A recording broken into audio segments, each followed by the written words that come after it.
Be prepared, stay prepared, just in case. Be prepared, stay prepared, just in case. What's up, family? What's happening with you? It's another Thursday. Welcome to the Anti-Negativity Network, where iron sharpens iron, trying to get a little bit better each day, and we use each other to do that. And so Thursday night is that night, 6:30. Y'all know I love this time. It's absolutely go time. I love it. So, glad to have you. Hope you're doing well, having a good day, good week. And how's that resolution coming along so far? All right, how's that resolution, that New Year's resolution? We don't do New Year's resolutions here, though, because you know, every day we try to get a little bit better. Every day we just getting a little sharper, just a little bit every day. So, so every day is a New Year's day. Just trying to get a little sharper. What's happening with you? So, look, we get ready to jump into Genesis chapter 33. And before we do it, let's do what we always do. Let's go. On the count of three. Ready? 1, 2, 3. 1, 2, 3. One more time. 1, 2, 3. All right. So, but before we get in chapter 33 real quick, I do want to let you know, first of all, I want to apologize for last week. Tried to get my wife on. Y'all know I love it when she's on here with me. So I tried to get her on with me. Couldn't make that connection. And so it suggested that I go ahead and restart my Facebook Live and see if I could add her in. So I tried that again, and that still didn't work. So, so I apologize for those technical difficulties on last week, but we restarted and we just went on because we weren't able to make that connection. And my wife not here with me again this week. She's on, she on mama duty 24/7. But today she actually had to be hands-on with our daughter, mama duty today. So she just doing what she do and what she's created to be, mama. And so Lord willing, she'll be back with me on next week. But all right, so chapter 33, Genesis. Yeah, buddy.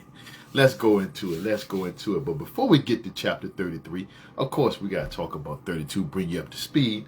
And that was a situation where Jacob now has already left Laban, and now he's on his way back home. It's time to head back home. Hey, Mama Jane, hope you're doing well. Appreciate you. Love you. Hope all is well, or at least moving in that right direction. Okay. You know we love you. But you got Jacob on his way back home because he's left Laban after his 20 years of service, and it's just time to go back home, right? And so, but he know on his way back home who he's gonna meet up with. Yeah, his brother Esau. And so he's just not exactly sure what kind of how it's going to go, because the reality is, Jacob did some stuff. Jacob did some stuff that hurt Esau, that stole from Esau, took from Esau. And I think in one situation, Esau, not really understanding his worth, actually gave some of that up. But I'm not going to go all the way back to the story. But, pretty much we had a situation here where it was time. It was time for him to head on back. But it was also time for him to face the music. It was time for him to reconnect with his brother. And he just simply was not sure how that was going to go down. Understandably so. Even though it's been 20 years, how they say, we forgive, but we don't always forget. And so, when somebody's done you wrong, sometimes it's let's be real. That's not something you're going to forget. Okay. We might forgive, and prayerfully you do forgive, because you got to forgive, because you don't want that to keep hanging over you. You need to forgive for yourself. Not so much for them or what they did, but you need to forgive for yourself so you can move on. Rick, appreciate you, man. Love you, man. Thank you. Absolutely enjoyed hanging out with you today. But man, I only can imagine what's going through Jacob's mind as he's about to go back and meet up with his brother Esau after 20 years. And this could go this way or it can go that way, right? This can go to the left or it can go to the right, right? It's going one of those directions. And the right is everything is going to work out well. Left, well, y'all know how we always say when things go left, that typically don't mean it went in the right way or the way that we really wanted it to go. So here we go. But then also, so Jacob is preparing himself. He's splitting up his family. He's doing everything to get himself prepared as a leader, just in case things don't go the right way. Okay. And so after he's got them split up now, there's a situation where he actually, encounters a man. There's a man sent by God and he ended up wrestling with the man all night. Right. And, if y'all saw when we talked about it on last week about holding on until you bless me. And that's exactly what Jacob did. He wrestled with this man all night, right? We believe it simply was someone that was sent by God. And it might have been God himself. We don't know. It didn't really say. But it was a man that he wrestled with all night. But Jacob said, I will not let you go till you bless me. And so that's exactly what happened. And the man actually changed Jacob's name to Israel and recognized, hey man, this dude, he exactly what he said he was going to do. I'm going to hold on till you bless me, right? That's exactly what he did. And so it didn't really say how Jacob was blessed. But we do know Jacob was blessed, okay, because of a lot of the things he accumulated, a lot of the things he had received over the years. No doubt he was blessed.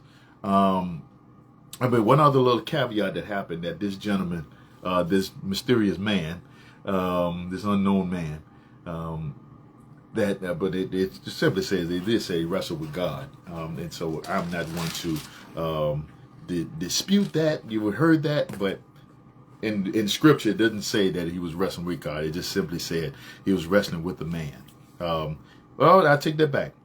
It does say right here in 28, and y'all please forgive me because y'all know I'm not a Bible scholar, but it does say, and he said, your name shall no longer be Jacob, but Israel, for you have struggled with God and with man, and with men, and have prevailed. That's what the scripture says. So there we go. All right, so let me correct my own self right here. but even in that, and even having his hip dislocated, right? He would not let that man go until he got blessed. But it didn't say how he got blessed. But let's move on to 33. So now this is where it's about time for Jacob to actually meet up with Esau. And now he's walking with a limp, right? So, but one of the good things that I got out of this is that Jacob never gave up his position as leader. He never gave up his position, even through his hurt, even through the wrestling all night. He tired. Didn't even know why he had to go through that, right? Okay, now he's getting prepared mentally on how this is going to go with meeting up with his brother Esau. So he got a whole lot of things going on in his head. As a leader, sometimes we have to we have to focus on so many different things through whatever the struggles we're going through, right? And so as a leader, to whom much is given, much is required, right? And so sometimes it's not always easy to be a leader, because you're being pulled on so many different ways. You got a lot of people depending on you. You're responsible for a lot. And in this situation right here, Jacob also is not quite sure what's going to happen with this meeting with his brother Esau. So he's continuing to put things in order just in case. He's preparing for the worst. We all have to do that, right? That's why we have insurance, right? Ain't that right, Rick? we have things. We have contingency plans, right? Contingency plans just in case the original plan say another way. We got plan A, we got plan B. Plan A is the way that we really wanted to go. But if plan A don't work out, guess what we're going to do? We're going to do plan B, right? And so that's part of being a leader, is making sure that we have a plan. And if this don't work, then we got to have another plan. Jacob never gave up his position as leader. And one of the good things about Jacob that I want us to get out of it is that he was a leader. He led his family. He led the flock. He led, and all of his thoughts was making sure that they were protected as much as they possibly can. And there's some things we can't protect our families from. You know, when they leave the house, there's some things we just cannot protect. All we can do is prepare them, set up shop to be, make sure that they okay as much as we possibly can. That's what Jacob did, because he wasn't sure exactly how Esau was going to receive him and his family. So, time for the rubber to meet the road. Time for the rubber to meet the road. And so Jacob has gotten everything set up. And so as a leader, what does he do? He goes out in front of his family. He leads his family. He didn't stay in the back. While he split them up and set up shop and got everything in order, he was in front. He moved forward to meet his brother first. Again, talking about being a leader. Okay. He got in front. Okay. He was the man. Right? And so, and the scripture says he went before and he bowed. Then he would bow, and then he would get up, move forward, bow again. And this was a custom. I don't really know, but I would assume this was a custom that they did in showing respect, and love and respect, and showing a come in peace somewhat, right? And so he would bow, and then it got to the point where Esau just ran up and hugged them, and they both embraced, and the scripture says they cried. Sometimes you've seen, it's been so long since you've seen somebody that it just you're so full of joy that you start to cry, right? We all been there. Don't trip.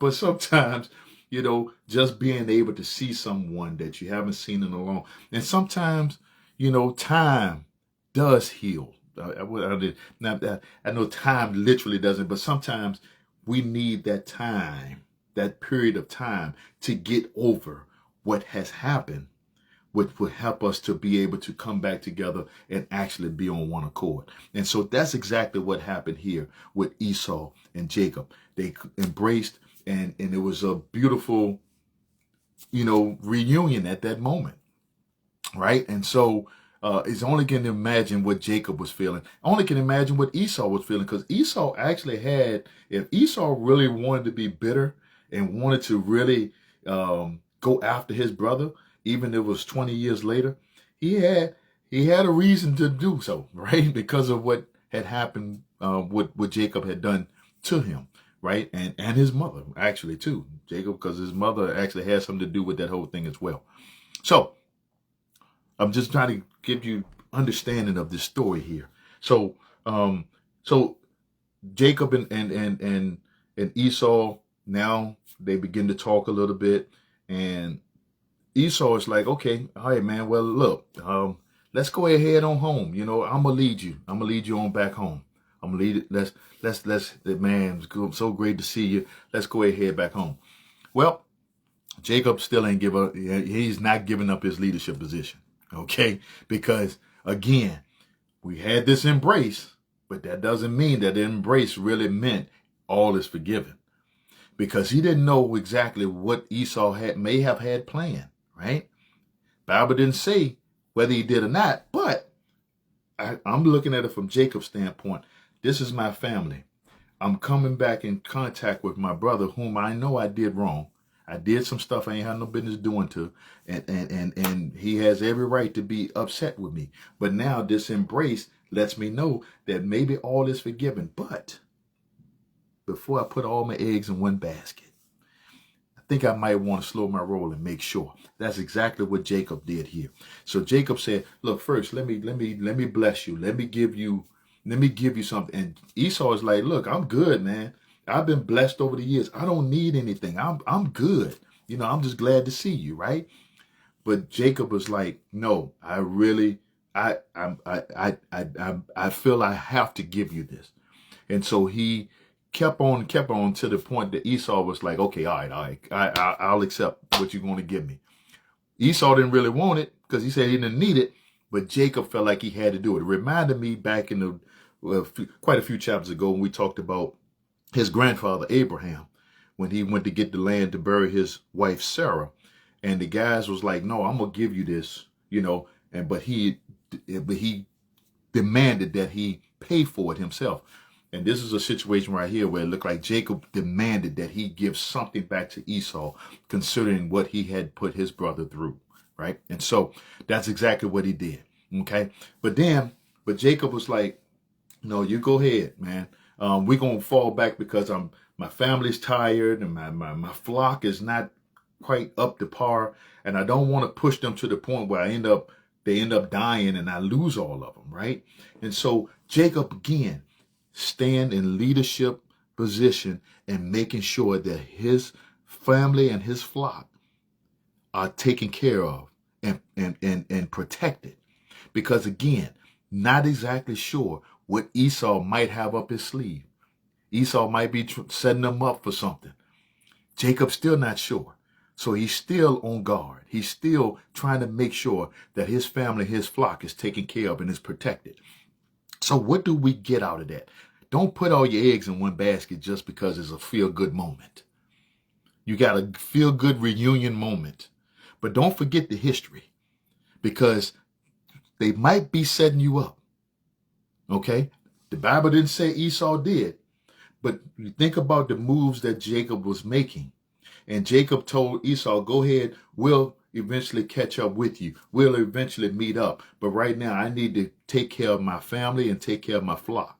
And so what did he do? So Esau was like, okay, all right, cool. Because Esau even said, look, I could take some of them with me. And then when you get there, your rest of y'all just come on and meet up with. No, he was like, what good is that, man? No, let me take care of mine. You go ahead. I'm going to catch up with you. Okay. And that's exactly what happened. So Esau went on back. Jacob stayed. Actually, Jacob went the opposite direction and ended up setting up shop in a place called Shechem. And built a home and built an altar. And one other thing out of this too is that even when he met up with his brother Esau and he talked about the blessing that he had received over the years, he gave God praise for that. And when he set up this place, he also set up an altar so he can continue to give God praise. So in everything we do, we want to make sure that we honor Christ in all that we do. Don't forget him, because he's the reason why we're able to do, say, and act, and whatever we're able to do is because of him giving us the strength to do it, blessing us to do it. Jacob recognized everything he has is because of God, right? But in this meeting with his brother, he couldn't let his guard down because he just wasn't sure exactly how Esau was going to accept him. And even if after this great reunion, that still didn't mean Esau might not have had some plan down the road. So he was being prepared and making sure that he stayed focused on taking care of his family and his flock. So make sure you are the leader of your family. You're the leader of your flock. You got to make sure that you're doing everything you can do to protect. Now, you can't, some things is out of your control. But if you know you are doing all you can to take care of yours, that's being a leader. And that's admirable. And we give you your props for that. So please make sure you take care of home. Take care of the family. Take care of the flock. Because you just never know who's outside waiting on them to do something dirty and try to call it clean. Jacob didn't know what Esau was planning. So he erred on the side of caution and made sure that he protected his family, his flock, who and what he was responsible for. We can't give up our responsibility. We can't let our guard down. Protect yours. Protect what God has blessed you with. All that you can. Okay? Do all you can to make sure that they are protected. And then we're going to trust God in everything else. But you got to know he got you. You got to know. You got to know. And Jacob did what he felt he needed to do to protect his. So make sure you protect yours. Don't put all your eggs in one basket. So be prepared, stay prepared, because you just never know what may happen. Stay ready. All right? I love you. Thank you for tuning in. Stroker, love you, bro. Hope all is well, man. Thank y'all for tuning in. Next week, 6:30, we're going to do this again. Y'all know I love this. I absolutely love this. Love you. And as I always tell you, what you're supposed to do, pray, plan, prepare, proceed. Go make it do what it do. I'm going to see you next week at 6:30, Lord willing. Love you.